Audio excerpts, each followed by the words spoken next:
Assalamualaikum warahmatullahi wabarakatuh. Kembali lagi bersama YouTube channel Nuswantara Media. Siang ini kita akan membahas tentang konspirasi K-pop di Indonesia. K-pop itu seni atau bisnis sih? Ya, kenapa kok konspirasi? Karena kita tahu konspirasi adalah sesuatu yang direncanakan. Ya, ada pihak-pihak yang merencanakan. Jadi K-pop di sini menurut kami adalah memang sebuah produk yang itu direncanakan dari ataupun by design. Jadi nanti seperti apa akan kita bahas detailnya. Ya, seperti yang kita tahu kan, banyak sekali warga Indonesia ini ya, apalagi anak-anak milenial tuh.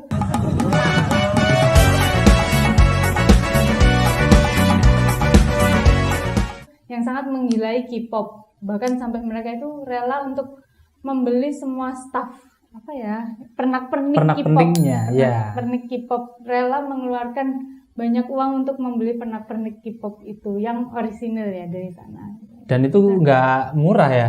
Dan itu nggak murah pastinya. Ya, betul sekali. Jadi dari situ saja kita ketahui bahwasanya memang industri ini K-pop ini memang lumayan menjanjikan dari segi bisnisnya. Menurut data pasar K-pop di Indonesia itu sebagai negara kedua terbanyak yang memutar lagu K-pop di platform streaming Spotify. Ya, terus Indonesia juga menyumbang traffic pendengar terbesar kedua setelah Amerika Serikat untuk lagu-lagu K-pop, yang itu sudah didengarkan lebih dari 41 miliar kali lagu di Spotify. Kan. Nah, K-pop BTS itu masih menjadi K-pop yang paling tinggi peminatnya di Indonesia. Nah, kemudian diikuti oleh beberapa yang lainnya seperti Blackpink, EXO, Twice, dan Red Velvet, dan masih banyak lagi yang lainnya. Ya, itu tadi beberapa sedikit ya, cuma contoh sedikit ataupun yang teratas saja dari K-pop yang ada di pasaran Indonesia. Ini sumbernya dari Spotify langsung. Jadi memang kalau berbicara K-pop tidak lepas dari yang namanya musik.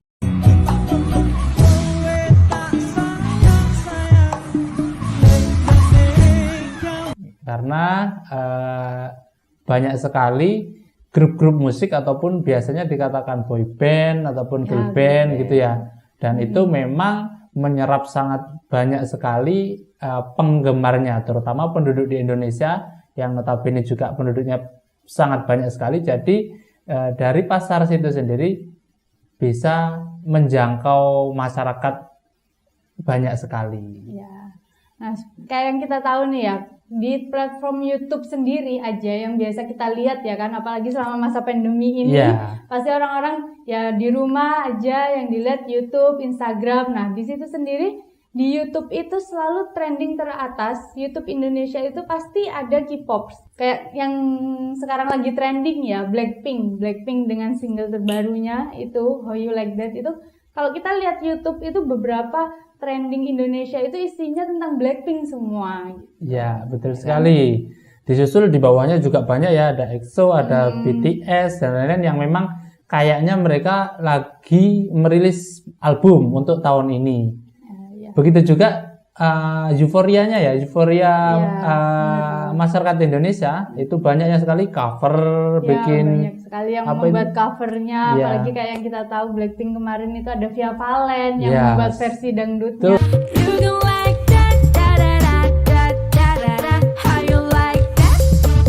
Sekelas Via Valen sudah cover, itu berarti sudah bisa dikatakan barometernya ya, barometer di Indonesia ketika lagu itu sudah didangdutkan atau dikoplokkan,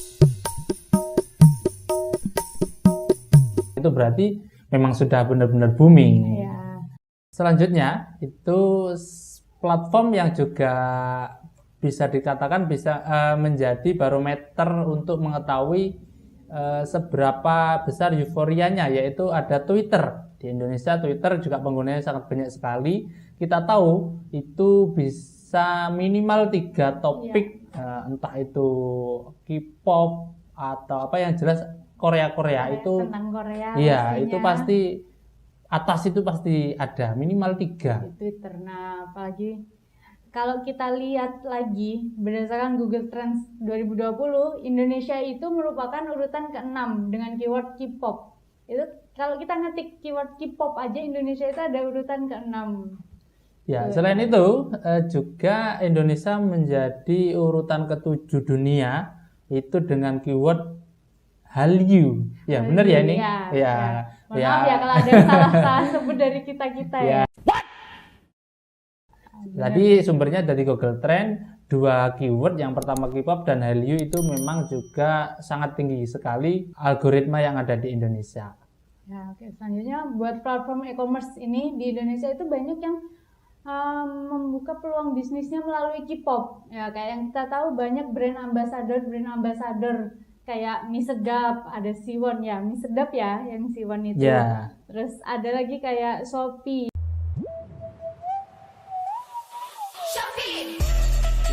Yang salah satunya ada Blackpink, dan juga Blackpink itu sebagai brand ambasadornya Shopee. Beberapa bulan yang lalu, 2019, kita tahu demam Blackpink di Indonesia itu sangat besar sekali. Bahkan ada beberapa komedi-komedi yang itu cover video-video Blackpink, parodi, bahasanya parodi. Baru jadian sama cewek impian, tiba-tiba mau usai katanya bau bombay. Karena di situ selain menjadi brand ambassador, dia juga dituntut untuk bisa menyatu dengan orang Indonesia. Ya, dia menyanyikan lagu Indonesia, pakai batik, memakai tradisi adat-adat Indonesia gitu-gitu. Ya, jadi dengan adanya sentuhan-sentuhan itu, masyarakat atau penggemarnya yang ada di Indonesia itu merasa lebih dekat lagi. Ya, betul sekali. Kayak lagi ada juga Tokopedia. Tokopedia. Nomor kerjasama menjadikan BTS sebagai brand ambasadornya itu. Ya, ini pesaingnya dia nggak mau kalah juga. Kalau yang Shopee pakai Blackpink, yang satunya pakai BTS. Sama-sama yang ya, konsepnya lagi happening. Ya benar, konsepnya sama. Dia menjual merchandise asli, originalnya dari beberapa K-pop itu langsung di platformnya. Kemarin sempat ada berita bahwasanya di Shopee itu cuma 10 menit itu merchandise dari Blackpink habis terjual. Padahal harganya nggak murah juga, 200.000 ke atas lah. Atas ratusan ya. Untuk harganya. Okay. Tapi ternyata kaum milenial Indonesia itu tertarik dan suka gitu, walaupun dengan harga yang begitu tingginya mereka rela untuk mengeluarkan uang segitu untuk mendapatkan barang-barang staff dari idolnya. Ya. Dia tahu nggak apa biasanya merchandise yang digandrungi dari K-popper ini apa? Biasanya itu sih Mas. Apa itu ya? Albumnya, terus ada lemnya juga ya kan, lampunya foto album ya kalau nggak salah. Ya. Tapi yang jelas yang pertama adalah album lagunya. Lagunya itu mereka packagingnya itu nggak biasa. Jadi di situ ada fotonya, ada beberapa seri-seri albumnya itu nggak cuma satu seri aja, tapi ada beberapa model. Jadi di situ untuk daya tariknya akan lebih tinggi. Terus ada lagi selain itu? Biasanya lampu. Lamstick ya. Lamsticknya itu mereka belum menjadi fansnya kalau mereka belum punya lampu itu gitu. Biasanya sih gitu ngerasanya. Itu aksesoris wajibnya ketika para K-popper lagi nonton konser. Seperti itu ya. Terus yang selanjutnya selain dari segi itu tadi konser dan lain-lain, juga ada dari segi sektor wisatanya, pariwisatanya. Kita tahu di Korea itu juga selain memang negaranya memang sudah maju, terkenal dengan budayanya, K-poppernya juga, makanannya juga. Terus di sana jadi sentra fashion ya tren fashion. Fashionnya. Terus sama make up juga kan biasanya make up orang sana itu menjadi trend center juga sih. Ciri khas Nuswantara Media, kita akan menyajikan berita berdasarkan data. Di sektor pariwisata tahun 2015 itu ada sekitar 193.000 dari 13,23 juta pelancong itu berasal dari Indonesia. Yaitu, banyak juga ya, ternyata warga Indonesia yang pergi ke Korea di tahun itu. Ya, itu sudah menyumbang pendapatan bagi negara Korea berapa aja, itu lumayan. Ya, pastinya lumayan sih. Terus tahun selanjutnya berapa dia? Jumlah tersebut juga naik di tahun 2016. Jadi mencapai 295 pelancong Indonesia dari 17,24 juta turis Indonesia yang menjadi negara ke-9 di dunia penyumbang wisata ke Korea. Wah, berarti naiknya lumayan besar ya, hampir 100 besar. Sendiri ya digitnya. 100. Menjadi negara ke-9 sedunia. Bayangkan. Penyumbang wisatawan ke Korea tuh. Jangan-jangan ada teman-teman yang ke sana juga kan ini ya. Terus ini juga ada sumber dari Korea Tourist Organization pada 2019. Dia mengatakan dalam 10 tahun ke depan, itu kurang lebih tahun 2026, pemerintah Korea Selatan memprediksi Indonesia masuk pasar yang besar dari sektor pariwisata. Bayangkan ketika Indonesia bisa seperti itu ya, semisal Indonesia punya tren lagu yang bisa diikuti negara-negara yang lain yang bisa menyedot. Mungkin dangdut. Ya, salah satunya itu ikon. Ikon musik Indonesia. Kita bisa ekspor, kita bisa mengikuti ya, Korea. Betul. Kita berbicara K-pop juga harus berbicara drakor tentang juga. Dramanya tuh, yang sekarang ini banyak digandrungi oleh warga Indonesia kan ya, apalagi selama pandemi ini. Ya, betul sekali dia. Di Netflix itu banyak sekali drakor terbaru yang booming, bukan hanya di Netflix sih Mas. Ya. Tapi di TV sendiri juga sudah TV banyak nasional sudah menyiarkan itu ya. Yang menyiarkan kayak yang lagi booming kemarin tuh yang tentang perselingkuhan, ada The World of the Married, pasti teman-teman pada tahu. Terus ada lagi yang tentang kerajaan, The Eternal Monarch, King The Eternal Monarch kalau nggak salah ya. Itu juga, dan masih banyak lagi yang lainnya pasti yang teman-teman tahu kan tentang judul-judul drama yang selama pandemi booming itu ya. Ada yang tentang rumah sakit, kedokteran, tentang psikopat juga ada kan, banyak pokoknya. Lumayan menghibur saat kalian pandemi, mungkin bahkan sampai sekarang dari kalian semua masih ada yang belum selesai serinya ya. Itu bisa jadi salah satu alternatif ketika kalian boring di rumah. Itu tadi beberapa fakta tentang K-pop di Indonesia. Jadi bisa disimpulkan dari beberapa sektor tadi, di sini muncul sebenarnya adalah peluang bisnis. Ya, bagi teman-teman penggemar K-pop ataupun bahkan yang bukan penggemar K-pop sebenarnya bisa masuk ke pasar bisnis K-pop ini. Yaitu contoh-contohnya yang bisa jadi bisnis di dunia K-pop ini apa saja ya? Itu. Jadi buat teman-teman ya yang misalnya menggilai K-pop, jadi biar kita bisa menyalurkan minat kita terhadap K-pop juga, K-pop, K-drama atau apapun itu tentang negara Korea, itu kita bisa misalnya open PO, pre-order tentang barang-barang import dari Korea. Itu bakalan menarik minat dari para penggemarnya juga. Iya, betul. Nah, terus kita juga bisa jual album dan tiket konsernya dengan menjadi distributor resmi tapi ya. Oh iya. Nah, tapi itu bisa kita lakukan setelah masa pandemi ini ya. Kalau sekarang kan masih belum ada konser tuh Mas. Tapi kalau album masih ya. Ya, album masih banyak beberapa online shop atau misalnya di Instagram atau di mana itu masih banyak yang open PO Mas. Sampai sekarang ini masih banyak. Itu beberapa peluang. Bahkan kalau nggak salah ada industri entertainment yang Korea itu yang juga mendirikan di Indonesia. Iya, ada SM Entertainment Indonesia kalau nggak salah. Itu ada juga, mereka ada di sini. Itu kayaknya juga di situ bisa mendaftar menjadi distributor resminya album-album dari K-pop itu sendiri ya. Bisa buat yang di manajemennya SM. Jadi kalau misalnya kalian mau jadi distributornya bisa kalian berkunjung ke sana terus mendaftarkan diri menjadi distributor resminya juga. Nah, itu juga bisa juga kalian bikin merchandise, jual merchandise tentang K-pop, entah itu kaos, hiasan-hiasan gitu bisa. Terus berarti selain memang ada yang merchandise resmi yang bisa kita PO dari Korea langsung ataupun kita ke distributor resmi juga merchandise ini sebenarnya kita bisa bikin sendiri ketika kita punya grup ataupun punya komunitas K-pop, kita pengen bikin merchandise sendiri atau identitas sendiri, kita bisa bikin kaos, hoodie ataupun pernak-perniknya lah ya. Yang jelas memang pasar di Indonesia itu sangat banyak sekali. Jadi itu salah satu juga peluang bisnis. Selanjutnya ada apa dia? Dan nggak kalah juga buat makanannya.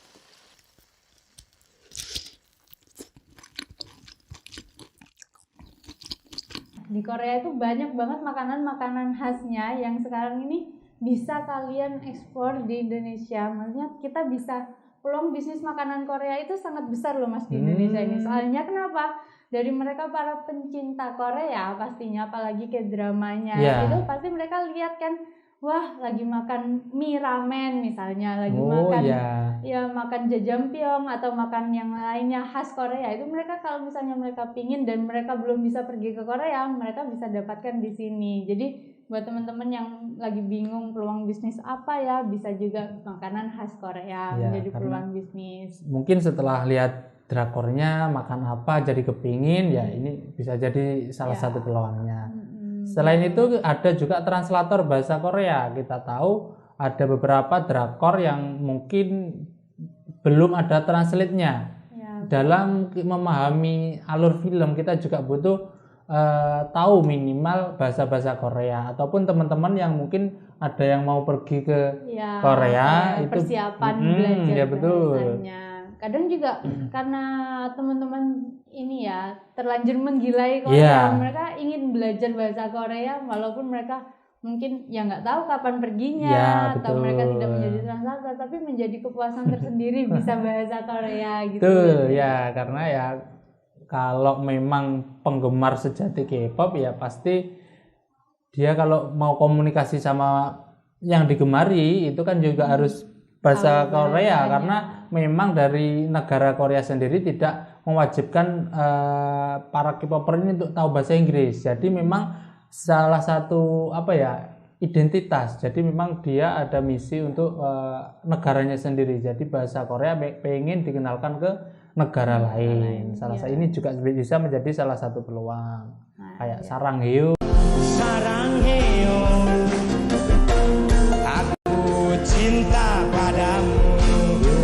Bahasa-bahasa seperti itu ya? Iya, Sarangheo, Omo gitu. Omo, Daiba, itu. Iya, banyak. Ya itulah contoh-contoh bahasa Korea ya yang kita sedikit tahu.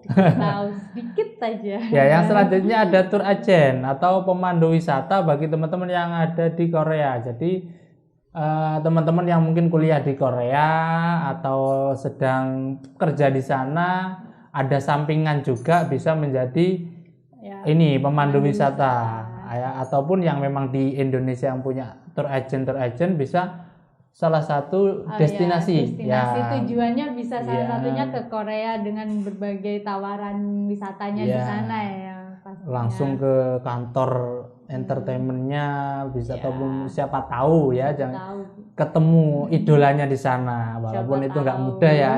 Siapa tahu kan kalau rezeki nggak ada yang tahu. Tapi yang jelas memang industri pariwisata di Korea juga terbuka lebar, contohnya seperti tadi data-data kita.